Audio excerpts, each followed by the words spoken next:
You already know that here in Pennsylvania. You felt the pain of the Trump years.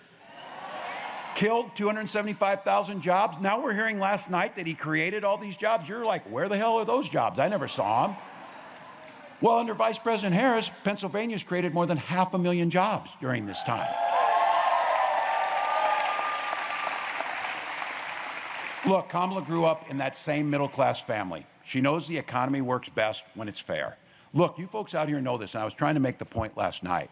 We talk about stopping price gouging, and they want to talk, oh, that's some type of communism or whatever. No, here's what I'm trying to understand is, our farmers are making about $4.30 a bushel of corn, but prices went up at the grocery stores, even though when they were getting more than that for corn, prices were lower. Somebody's taking a cut out of that. Somebody's making money out of that. So and Donald Trump says, instead of fixing that, the folks who are taking the money should just get a bigger tax cut. Well, that's not fair. I brought it up last night. I don't understand how our Republican neighbors wouldn't be really mad about this. How all of you pay your taxes, you know what they do. They pay for the firefighters, they pay for the police, they pay for the roads, they pay for the schools. That's what it does. And they should be fair. They should be fair. How is it that he doesn't have to pay taxes 10 out of 15 years? That doesn't make sense. But you know what happens here is, we're talking about these prices and we're doing things. I saw a photo op of Donald Trump a few weeks ago, and he was in a grocery store. And he pulled out money to pay for a woman's grocery store. Look how generous he was on this. I would bet you any amount of money, that's the first time he's been in a grocery store since 1985. I guarantee you that. He never went into that grocery store. He doesn't actually know what the cost of those things are.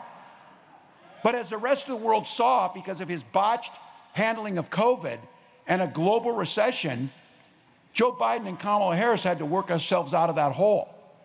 So let's remember, it was Donald Trump that started a trade war with China that his own people said he lost. Slashed income, put farmers into bankruptcy, and killed thousands of jobs because he thought it was a great idea. Then look, I was part of authoring. I was on the committee when we wrote farm bills. These things are bipartisan. There's a very important piece of that, crop insurance, making sure that our farmers don't go out. He tried to cut those programs. And then he tried to cut grants to rural communities affected by natural disasters, just like the stuff we're seeing in the Southeast. That's not how you handle your neighbors. That's not how you do things right. Trying to cut protections for small farmers against big corporations, that's unfair. And here's the thing, when it comes to farmers and ranchers and how they did under his leadership, his ag secretary said something, and I come from farm country, that is just stunning. And some of you in here, if you're associated with this, you know people, you know agriculture. These guys said, well, the trick is you get bigger or you get out. That's how you destroy family farms. That's how you get consolidation in agriculture, and that's how you end up making it easier that prices get fixed in the end. Diversification is better. Small towns know that. Look, I know this. We know where the votes are. We need to take our values and talk about those in areas that we know. We're not just looking for your vote.